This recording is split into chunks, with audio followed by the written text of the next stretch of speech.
Alhamdulillahi Rabbil Alamin. Salatu wassalamu ala Rasulillahil Karim. Amma ba'd. Assalamualaikum warahmatullahi wabarakatuh. Pasalamatan at purihin ang dakilang Allah subhanahu wa ta'ala dahil sa pagkakataon na ito ay tayo ay pinili niya upang isagawa ang isa sa mga obligado ng isang Muslim, ang pagdarasal ng 5 beses.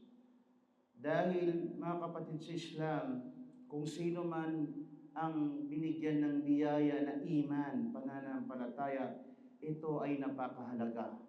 Sapagkat ang iman ay pinipili lamang ni Allah kung sino ang kanyang ibinibigyan. Sinabi ng Propeta sallallahu alaihi wasallam, "Inna Allah yu'ti ad-dunya man yuhib wa man la yuhib, wa la yu'ti al-iman illa man yuhib." Sinabi ng Propeta sallallahu alaihi wasallam, katotohanan ang Allah subhanahu wa ta'ala, ibibigay niya ang mundo sa mga taong minamahal niya at ganun din ibibigay niya sa hindi niya minamahal. Ngunit ang pananampalataya, wala yu'til iman, hindi niya ibibigay ang gabay, ang iman, maliban lamang sa mga taong kanyang minamahal. Mga kapatid sa Islam, ang mundo na ito, tulad ng karangyaan, kayamanan, kung ano man ang makamundong bagay, ito ay makakamit ng bawat isa sa atin. Kahit malayo man siya sa Allah, kahit malapit man siya sa Allah, makakamit niya ito. Hindi ito ang sukatan, ang pagmamahal ng Allah, na kung sino ang maraming nakamit dito sa mundo. Ngunit ang iman, ito ay pinipili lamang ni Allah subhanahu wa ta'ala kung sino ang kanyang bibigyan ng iman. Kaya kung napili ka, magpasalamat ka sa Allah subhanahu wa ta'ala. Dahil ang makamundong bagay ay lilipas lamang.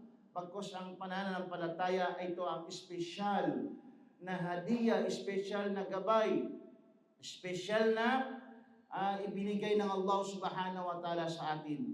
At pinili tayo ng Allah na bibigyan ito. Kaya pangalagaan natin ang iman. Dahil ang iman natin ay bumababa at tumataas. Al-imanu yazidu wa yanqus. Sabi yan ng Propeta sallallahu alaihi wasallam, ang pananampalataya ay tumataas at bumababa. Yazidu bit-ta'a wa yanqusu bil ma'asi. Tumataas ang ating pananampalataya dahil sa dami ng ating nagawang kabutihan. At ito ay bababa wa yanqusu bil ma'asi.